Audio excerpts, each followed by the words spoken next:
Est nommé conseiller spécial du chef de l'État en matière de communication, M.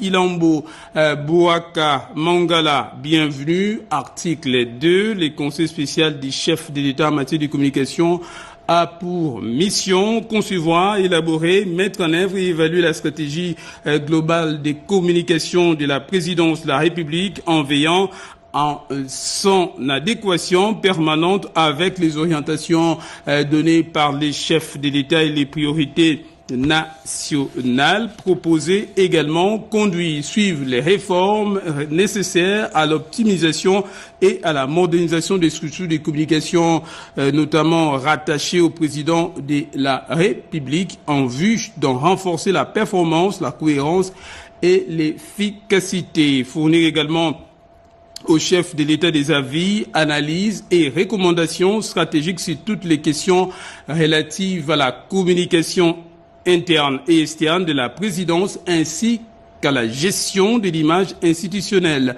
Orienter également, piloter, harmoniser l'ensemble des messages, supports et actions des communications des chefs de l'État afin de garantir la cohérence, la clarté, la rigueur et l'efficacité de la communication présidentielle, assurer la cohérence, la complémentarité, l'articulation harmonieuse entre la communication présidentielle, la communication gouvernementale et celle des autres institutions de la République pour garantir l'unité et la crédibilité de la parole publique de l'État. Superviser et encadrer techniquement l'ensemble des parties prenantes impliquées dans la communication présidentielle, notamment les porte-parole des chefs de l'État, son adjoint et la cellule de communication des chefs de l'État afin d'assurer une coordination fluide, une discipline des messages et un alignement stratégique permanent. Veiller enfin à la préservation, à la promotion et au rayonnement de l'image du président de la République, tant au niveau national qu'international, en garantissant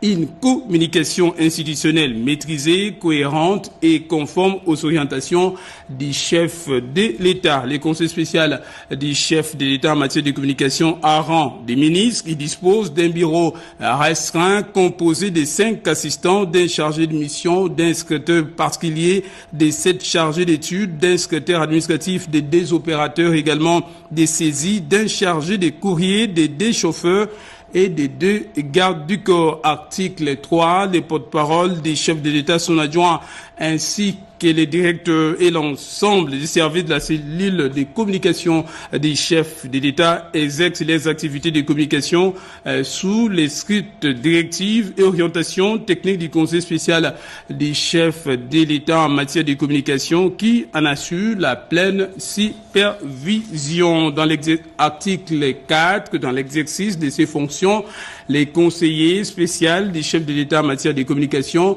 peut recourir au service des prestateurs extérieurs en cas de besoin sur autorisation expresse du directeur de cabinet du président de la République. Article 5. Les membres des services du conseiller spécial du chef de l'État en matière de communication sont tenus à la déontologie et soumis en toutes circonstances au régime administratif et disciplinaire en vigueur au sein du cabinet du président de la République. Article 6. Sont abrogées toutes les dispositions antérieures contraires à la présente ordonnance. Article 7. Le directeur de cabinet du président de la République est chargé de l'exécution de la présente ordonnance qui sort ses effets à la date de sa signature faite à Kinshasa le 22 novembre 2025. Félix Antoine Tshisekedi Tshilombo, chef de l'État, pour